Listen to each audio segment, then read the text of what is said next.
पानी ऐसा लगता है कि ये हमारे चारों तरफ है ना? समंदर, नदियां, बारिश। लेकिन फिर भी हम हर रोज पानी की कमी के बारे में सुनते हैं। तो सवाल ये है कि पानी से लबालब भरी इस दुनिया में पानी की किल्लत आखिर है क्यों? यही वो विरोधाभास है जिसे आज हम समझने की कोशिश करेंगे। चलिए इस सवाल को बिल्कुल सीधे सीधे देखते हैं। हमारा ग्रह ज्यादातर पानी से ही तो ढका है, और ये पानी लगातार रिन्यू भी होता रहता है, जिसे हम वाटर साइकिल कहते हैं। तो फिर पानी की कमी एक हकीकत कैसे हो सकती है? ये एक पहेली जैसी बात है, और इसके जवाब आपको सच में हैरान कर देंगे। और देखिए, ये कोई बहुत दूर के भविष्य की बात नहीं है। ये एक ऐसा संकट है जो बिल्कुल हमारे दरवाजे पे खड़ा है। एक अंदाजा है कि 2025 तक करीब करीब 2 अरब लोग ऐसी जगहों पर रहेंगे जहां पानी की बहुत ज्यादा किल्लत होगी। सवाल ये है कि आखिर हम इस हाल तक पहुंचे कैसे? इसका जवाब उतना सीधा नहीं है जितना लगता है। मतलब ये सिर्फ कम बारिश या सूखे का मामला नहीं है। जब भी हम पानी की कमी के बारे में सोचते हैं तो शायद हमारे दिमाग में रेगिस्तान की तस्वीर आती है, लेकिन असली वजह इससे कहीं ज्यादा गहरी और जटिल है।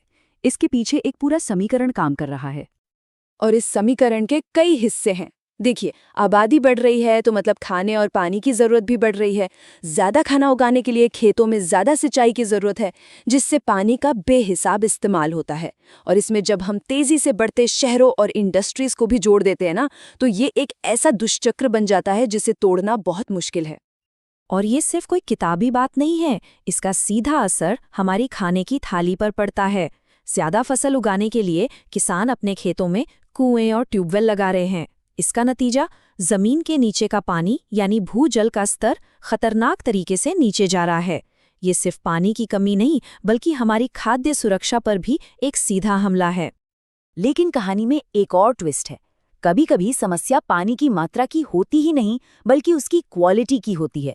कई जगहों पर पानी तो बहुत है, लेकिन वो इतना प्रदूषित हो चुका है कि इस्तेमाल के लायक ही नहीं बचा। हमारे घरों से निकलने वाले कचरे से लेकर इंडस्ट्री के खतरनाक केमिकल्स और खेतों में इस्तेमाल होने वाले कीटनाशक, ये सब मिलकर हमारे साफ पानी के स्रोतों को जहर बना रहे हैं। तो इस बहुत बड़ी समस्या से निपटने के लिए आज़ादी के बाद भारत ने एक बहुत बड़ा कदम उठाया, और वो था बड़े बड़े बांध बनाना। पर सवाल ये उठता है कि क्या ये बांध वाकई में समाधान थे, या इन्होंने कुछ नई मुसीबतें खड़ी कर दी? उस दौर की सोच को समझने के लिए भारत के पहले प्रधानमंत्री जवाहरलाल नेहरू का ये बयान बहुत अहम है। उन्होंने बांधों को आधुनिक भारत के मंदिर कहा था। उनके लिए ये सिर्फ कंक्रीट के विशाल ढांचे नहीं थे, बल्कि ये खेती और इंडस्ट्री के जरिए देश की तरक्की का प्रतीक थे। और हाँ, एक हद तक तो ये सपना सच भी हुआ। बांधों से सिंचाई के लिए पानी मिला, बिजली बनी, शहरों तक पानी पहुंचा, और बाढ़ पर भी काबू पाया गया। लेकिन इस तरक्की की एक बहुत भारी कीमत चुकानी पड़ी। नदियों का जो कुदरती बहाव था वो रुक गया। पानी में रहने वाले जीव जंतुओं को बहुत नुकसान हुआ। लाखों लोगों को अपने घर गांव छोड़ने पड़े, और मिट्टी के कटाव जैसी कई नई परेशानियां पैदा हो गई। और शायद सबसे बड़ी विडंबना तो ये है कि जिन बांधों को बाढ़ रोकने के लिए बनाया गया था, कई बार वे खुद बाढ़ की वजह बन जाते हैं। होता यह है कि बांध के जलाशय में धीरे धीरे गाद और मिट्टी जमा होने लगती है। इससे बांध की पानी रोकने की क्षमता कम हो जाती है, और जब बहुत तेज बारिश होती है तो यही बांध बाढ़ का कारण बन जाते हैं। तो अगर बड़े बांध ही इसका एकमात्र जवाब नहीं है, तो फिर रास्ता क्या है? शायद इसका जवाब बड़ी बड़ी इंजीनियरिंग परियोजनाओं में नहीं, बल्कि हमारे अपने इतिहास में छिपा है। चलिए देखते हैं कि हमारा सदियों पुराना ज्ञान आज की जरूरतों को कैसे पूरा कर सकता है।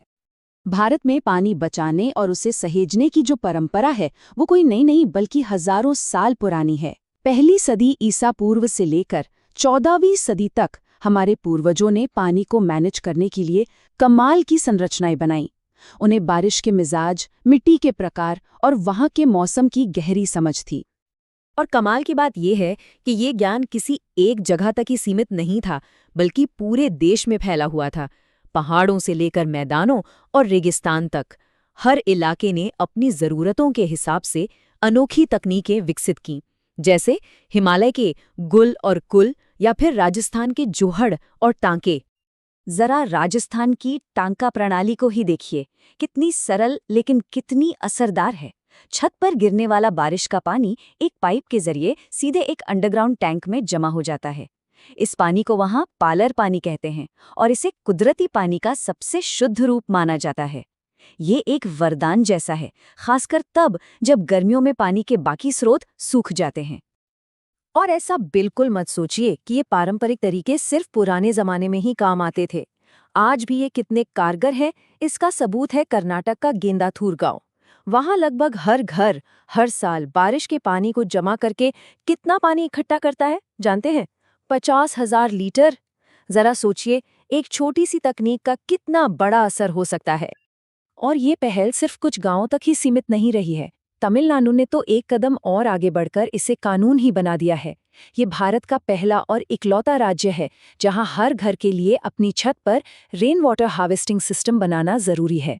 ये एक ऐसी नीति है जो हमारी परंपरा को भविष्य से जोड़ती है। अगर कोई एक तथ्य इस पूरे विरोधाभास को सबसे अच्छे से समझाता है तो वो ये है, दुनिया में सबसे ज्यादा बारिश वाली जगह चेरापूंजी और मासिनराम मेघालय में हैं। लेकिन वहां से सिर्फ 55 किलोमीटर दूर राजधानी शिलोंग में लोग पानी की भारी किल्लत से जूझते हैं। इससे एक बात तो बिल्कुल साफ हो जाती है, मुद्दा सिर्फ ये नहीं है कि बारिश कितनी होती है, बल्कि ये है कि हम उस बारिश के पानी को सहेजते कैसे हैं। और सही प्रबंधन का एक बेहतरीन उदाहरण हमें शिलोंग के पास ही मिलता है।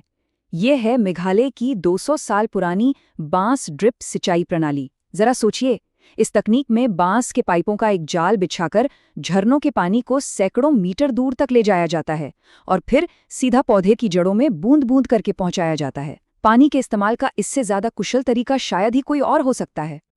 तो आखिर में हम घूम फिरकर उसी सवाल पर वापस आते हैं, हमारी जल सुरक्षा का भविष्य आखिर किसमें है? क्या इसका जवाब बड़े बड़े कंक्रीट के बांधों और विशालकाय परियोजनाओं में छिपा है, या फिर उस सदियों पुराने ज्ञान में जो हमें प्रकृति के साथ मिलकर पानी की हर एक बूंद की कीमत करना सिखाता है? शायद असली जवाब इन दोनों के बीच एक सही संतुलन खोजने में है। ये एक ऐसा सवाल है जिस पर हम सबको सोचने की जरूरत है।